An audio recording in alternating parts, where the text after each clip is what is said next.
Bonjour à tous, bienvenue dans un nouvel épisode de Flash Markets.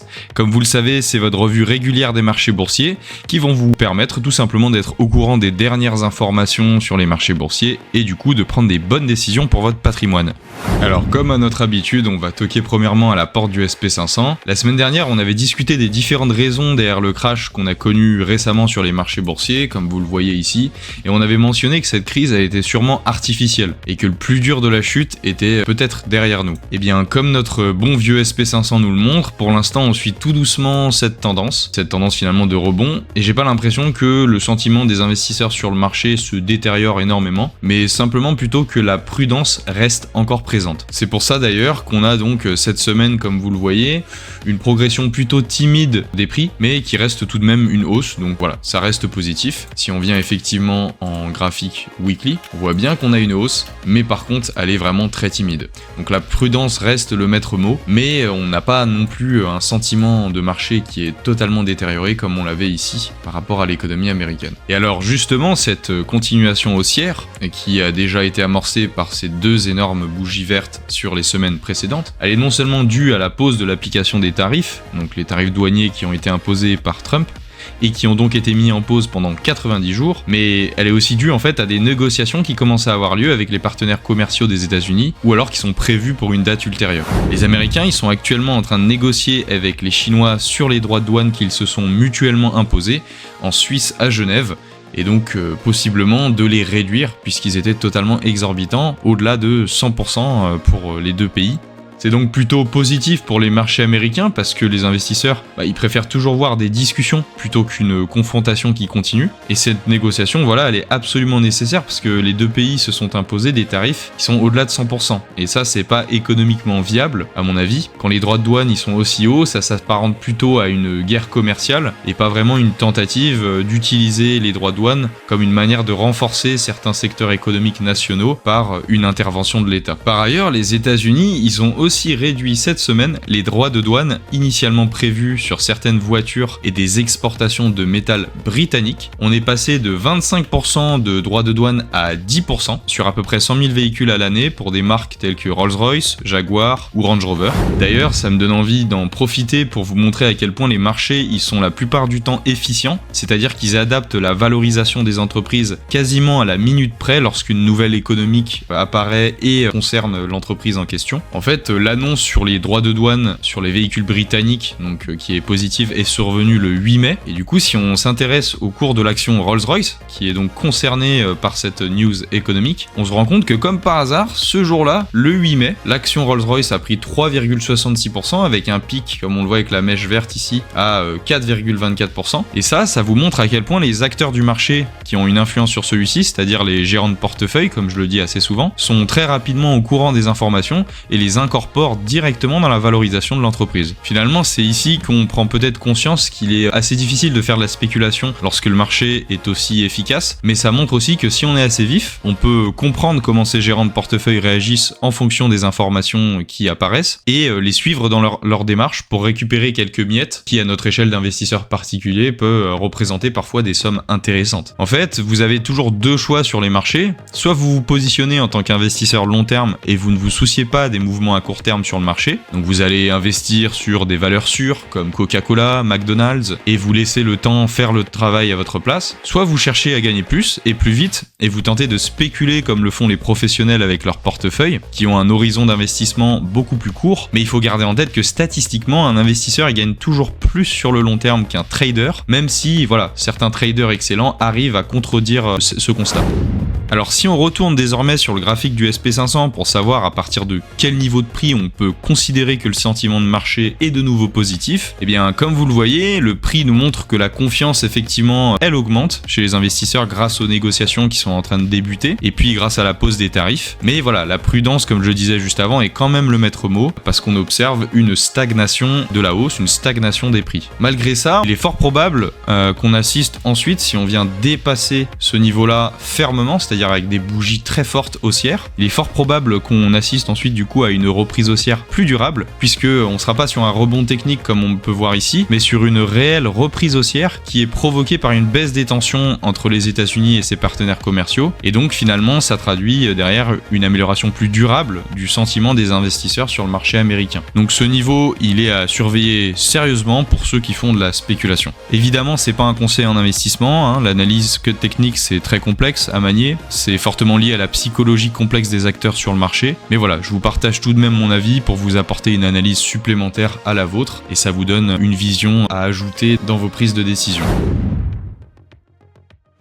Alors si on s'intéresse maintenant à la performance boursière du vieux continent, c'est-à-dire l'Europe, on voit que la progression elle est aussi assez lente, mais elle est quand même certaine, avec tout de même des très belles semaines précédentes qui sont dues à une sorte de décorrélation entre le marché européen et le marché américain. C'est mon avis, mais je pense que c'est parce que les investisseurs estiment que les entreprises européennes sont capables d'aller chercher des clients à l'extérieur du marché américain, et donc de maintenir leurs revenus de manière plutôt stable. Et donc cette continuation haussière, là cette semaine, elle est surtout due aux résultats financiers qui sont globalement au-dessus des attentes des analystes pour de nombreuses entreprises européennes qui composent cet indice. Le marché européen, il se défend plutôt bien, effectivement, avec des entreprises industrielles, du luxe, qui avaient beaucoup souffert des annonces de droits de douane qui sont en train, du coup, maintenant de reprendre des couleurs. Les bancaires, elles se gavent. Elles expliquent une grande partie de la performance de l'indice Eurostoxx 600, et c'est tout à fait normal parce que c'est malheureux à dire comme ça, mais en fait, ce qu'il faut comprendre, c'est que les banques vont gagner le plus d'argent quand il y a de la volatilité sur les marchés, et donc c'est lors des crises justement qu'il y a le plus de volatilité. En période de forte volatilité, en fait, plus précisément, il y a beaucoup plus de volume, c'est-à-dire qu'il y a plus d'acheteurs et de vendeurs qui souhaitent à un instant T réaliser des opérations de marché, et puisque la banque, elle facture des frais et des commissions pour chaque opération de marché, eh bien elle a tendance à gagner beaucoup d'argent en temps de crise. Et alors justement, j'en profite pour vous faire une petite digression sur les crises, pour que vous puissiez en tirer des leçons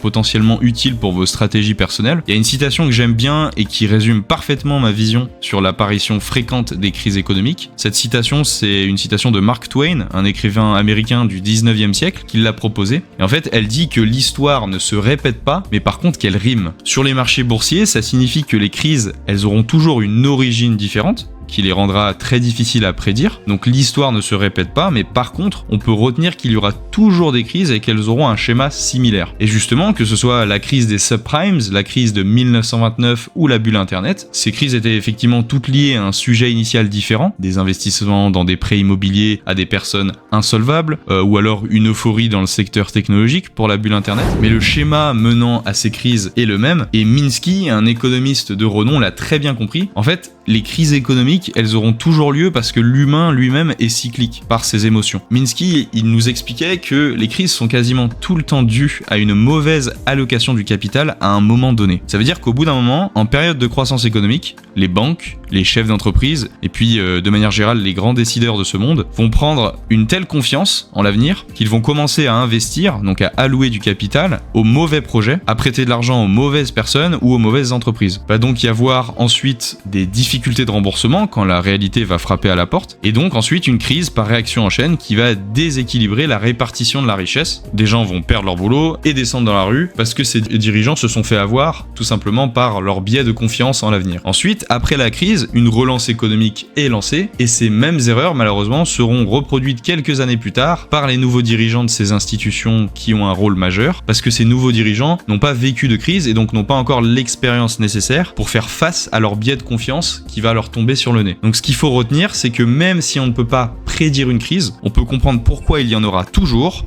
et se constituer un certain nombre d'indicateurs que je vous présenterai un jour pour attester à un instant T de si on est actuellement dans une crise ou non, et donc derrière de profiter d'opportunités décennales d'acheter des actions à des prix dérisoires. C'est désormais le moment de l'action de la semaine. Dans chaque épisode Flash Markets, on présente chaque semaine une entreprise en lui attribuant une note finale qui atteste de sa qualité en tant qu'investissement potentiel à long terme. Attention, c'est pas un conseil en investissement, ce n'est que mon avis personnel. Cette semaine, on présente Carrier Global Corporation, Corporation, une entreprise américaine cotée à la bourse de New York et qui est un acteur majeur des systèmes de chauffage, de ventilation et de climatisation. Si on s'intéresse déjà aux forces de Carrier à l'avenir qui en feraient un bon investissement, la première de ces forces, c'est qu'elle profite de méga tendances favorables pour son business. En fait, la demande structurelle en HVAC, donc le chauffage, la ventilation et la climatisation en anglais, est tirée déjà par l'urbanisation croissante, la transition énergétique et puis la rénovation énergétique des bâtiments anciens et le réchauffement climatique qui va